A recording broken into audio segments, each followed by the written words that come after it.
passa aos pronunciamentos de 15 minutos. Já na tribuna, o deputado Rafael Simões, do Partido União Brasil, do Estado de Minas Gerais. Senhor presidente Ícaro, colegas deputados, deputadas, eu quero aproveitar esses 15 minutos, presidente, para falar não só com o povo brasileiro, mas falar também com os colegas deputados e deputadas. Eu estou no meu primeiro mandato. Deixei uma prefeitura de uma cidade que eu tanto amava para vir aqui para a Câmara dos Deputados, com a expectativa de poder colaborar com o povo brasileiro. E o que eu encontro aqui? Só conversa mole, essa é a grande realidade. Se fala muito em democracia, a todo momento se fala em democracia, mas parece que esquecem o que está no parágrafo 1º do artigo 1º da Constituição Federal, que diz que o poder emana do povo e, em nome desse, deve ser feito através dos representantes eleitos. E aqui nós começamos com o primeiro assunto. Nós sabemos que nós temos um país com 213 milhões de pessoas. Desses 213, pelo menos 156 milhões de pessoas votam. E essas pessoas hoje, lamentavelmente, encontram-se divididas. Não tem o que se fale aqui para poder unir essas pessoas.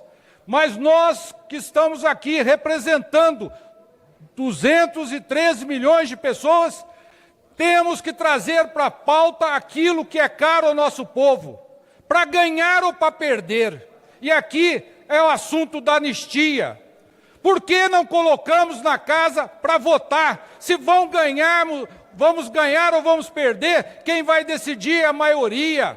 Mas nós temos que destravar essa casa. Nós não podemos continuar enquanto os problemas reais aí estão. Se nós escutarmos o que está se dizendo desse governo, nós estamos num paraíso que eu queria morar nele, mas lamentavelmente ele não existe. Quando eu saio daqui e retorno para Minas Gerais, eu vejo a dificuldade do povo. Talvez essa mesma dificuldade que a deputada Benedita colocou há pouco, mas que não se resolve, que fica apenas no discurso. O presidente Lula diz que ele veio para tirar o povo da pobreza, só que ele esquece de falar que o PT está no governo há 16 anos. E a única coisa que nós conseguimos é 95 milhões de brasileiros dependendo de ações sociais, das quais nós não somos contra. Nós não queremos nenhum brasileiro passando fome, mas nós precisamos entender que essas pessoas só vão sair da pobreza se elas tiverem um apoio para se inserir no mercado de trabalho. E aí nós vamos aonde? Nós vamos na educação. Dizem que a nossa educação está uma maravilha. As nossas crianças estão saindo das escolas semi-analfabetas, mas não se pode mais dar bomba para as crianças. Agora vieram com um decreto dizendo, não, as crianças da PAI e de outras instituições obrigatoriamente terão que ir para as escolas de ensino fundamental públicas. E aí, qual é a condição que nós estamos dando para as nossas professoras para poder receber essas crianças? Será que nós, políticos, sabemos como é que estão as escolas municipais, estaduais dos nossos estados? Será que nós sabemos em que condições físicas e de funcionamento estão as nossas universidades? Deve estar uma maravilha, mas toda hora nós recebemos nos nossos gabinetes reitores, professores de universidades federais dizendo que a coisa está difícil, que o orçamento está travado, mas a todo momento nós recebemos aqui para votar pautas que são simpáticas, pautas que verdadeiramente são compras de voto para 2026. Eu não encontrei ainda nenhum economista sério dizendo que o Brasil em 2027 vai estar muito bem. Muito pelo contrário, nós estamos vivendo uma crise fiscal. O terceiro mandato do governo Lula deve fechar com mais de 400 bilhões de rombo. E aí, como é que nós vamos resolver isso em 2027? Ah, 2027 está longe, aí a gente deixa para lá. Não, nós aqui recebemos voto do povo para cuidar do nosso povo. Nós estamos com os nossos produtores rurais passando dificuldade. E aí eu vejo a turma da esquerda dizer, nós somos defensores da agricultura familiar. Que agricultura familiar que vocês defendem? Os nossos agricultores familiares estão passando necessidade. Eu quero ver alguém do PT subir ali, ou do PSOL, de quem quer que seja, e dizer que o nosso produtor de leite está muito bem, que o nosso produtor de leite está ganhando dinheiro. O nosso produtor de leite, ele já não está mais nem no estábulo, ele já está, sabe aonde? Na UTI, esperando a hora de ir para o morgue, vai morrer. Eu recebi essa semana ligação de produtores dizendo que estão passando dificuldade para comprar o seu dia a dia de comida. E os insumos crescendo. E sabe o que nós fazemos? Nós abrimos as portas para os nossos vizinhos para trazer leite para cá. Leite que nós não sabemos qual que é a qualidade. Leite que nós não sabemos nem de onde veio, se é triangulado ou não é. Mas não importa, o importante é a gente dizer que o governo do PT cuida do povo e gosta do pobre. Demagogia, pura hipocrisia. Nós precisamos ter realidade das coisas. A nossa saúde está uma vergonha, senhores. Mas nós temos projetos todas as horas para dizer ao povo, nós estamos aí para cuidar de vocês. Eu tive a oportunidade, semana passada, de visitar o Hospital de Amor em Barretos. Ali, sim, nós temos uma saúde de qualidade. E eu fico me perguntando, por que que os outros hospitais do SUS também não podem ter essas mesmas condições? Sabe por quê? Porque nós não temos planejamento. Nós não sabemos o que nós vamos fazer com o dinheiro. A cada governo que entra é uma nova situação que deixa para trás tudo que foi feito de bom, porque não foi ele que fez. Nós aqui, os nossos empresários, todos eles, são grandes heróis. Sabe por quê?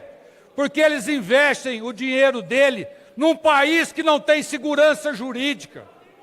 Aliás, até o passado desse país é incerto. Como é que pode? Nós incentivamos os empresários a investirem na energia eólica, na energia renovável. E o que nós temos agora, dentro da medida provisória que nós aprovamos? Um veto do governo Lula para desestimular essa energia. Ao invés dele colocar recursos nas distribuidoras, eles querem o quê? Prejudicar aquele que está produzindo uma energia limpa. E aí nós vamos para a COP30, aquele vexame da COP30, que custou bilhões para o Brasil, onde nós tivemos a capacidade de só fazer fiasco. Nós temos aí escândalos em cima de escândalos do PT. É um atrás do outro, mas uma coisa é certa, isso a gente tem que reconhecer e não podemos negar. O PT é bom de narrativa. Eles nunca são culpados de nada. Se um dia vocês descobrirem que o PT falou que é culpado, vocês podem saber que tem alguma coisa por trás disso, porque eles nunca são culpados por nada. Eles são todos corretos, não há corrupção no governo deles, não há nada. Os Correios, depois de recuperados no governo anterior, hoje estão aí precisando de 20 bilhões. Mas 20 bilhões para quê? Para pagar o funcionalismo. Não é para investir, não. É para pagar os rombos de maus negócios. Nós estamos com esse escândalo aí do Banco Master, que vai quebrar muitos municípios nos seus fundos de pensão, que vão quebrar muitos estados no seu fundo de pensão. E quem é que está envolvido nisso? Os grandes da política. Porque nós aqui só servimos para bater o dedinho aí. Porque na hora de relatar processo bom, são sempre os mesmos. E sempre por trás de um projeto tem um interesse particular. Mas nunca esse interesse é do povo brasileiro. Nós temos que mudar essa realidade. Nós temos que mudar essa realidade. E aí ontem eu vi a deputada do PT falando numa voz macia, até porque talvez tinha plateia. É hora de nós pacificarmos. Eu acredito nisso. Eu acredito que nós temos que pacificarmos. Eu acredito que nós temos que olhar pelo nosso povo. Eu acredito que nós temos que fazer políticas sustentáveis. Mas não pode ser só de discurso. Não pode só ficar essa briga para lá e para cá. Nós temos que, de fato, resolver o problema do povo brasileiro. Nós estamos aí hoje, por incrível que pareça, com falta de mão de obra. Daí eles vão falar ali, olha, é porque o governo Lula, menor índice de desemprego. Sabe por que que está? Porque as pessoas não querem mais trabalhar de formal, não querem mais trabalhar formal. Sabe o que vai acontecer lá na frente? Eu vou dizer para vocês aqui. A Previdência Social vai quebrar. E vocês que estão dando risada, vão falar assim, a culpa deve ser do Bolsonaro, a culpa deve ser não sei de quem. Vocês não pensam no futuro. Aliás, vocês deveriam de fato ir para o executivo de uma prefeitura e ver o que os prefeitos hoje, junto com seus vereadores, estão sofrendo nas cidades pequenas. Essas prefeituras, na sua maioria hoje, elas vivem do fundo de participação dos municípios. Que malemar dá para pagar o salário dos seus funcionários. Aí vem vocês quererem criminalizar as nossas emendas. É tudo bandido. Oh, mas como assim tudo bandido? Se não forem as emendas dos deputados, sabe o que vai acontecer? O nosso povo lá na base, nos seus municípios, não vão ter nada, absolutamente nada. O dinheiro vai chegar lá para pagar funcionário público apenas. Funcionário público esse hoje que também não está em boas condições, que não tem motivação nenhuma. Mas está tudo bem. No governo do PT não tem greve. No governo do PT tudo é bom, porque o sindicato toma conta. Os mesmos sindicatos que tomaram o dinheiro dos nossos aposentados, desse escândalo imenso que está sendo acobertado.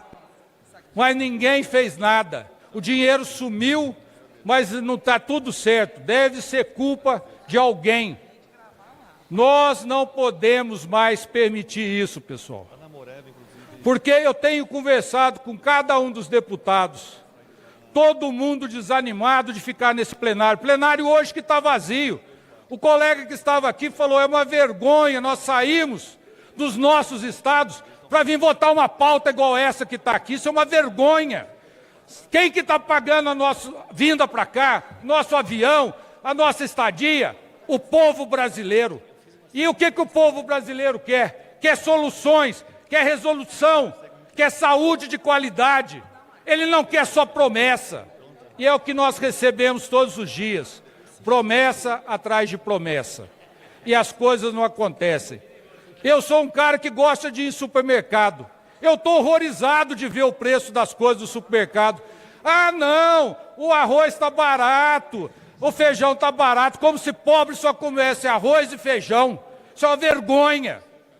Né? E ficamos aí falando, não, quem gosta de pobre é o PT. Que conversa fiada é essa? Aqui todo mundo quer um país que vá para frente, um país que possa, de fato, abraçar seus brasileiros. Essa questão de andar de cima, andar de baixo. Eu quero que vocês enumerem para mim aqui quantos bilionários nós temos nesse país.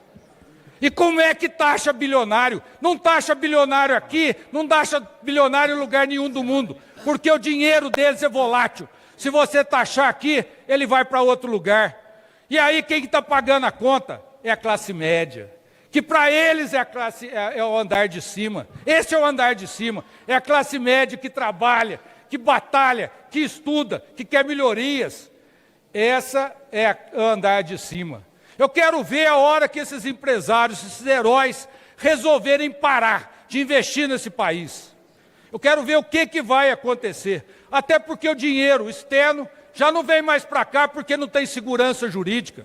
A gente aprova uma lei e no outro dia o presidente solta um decreto contra a própria lei.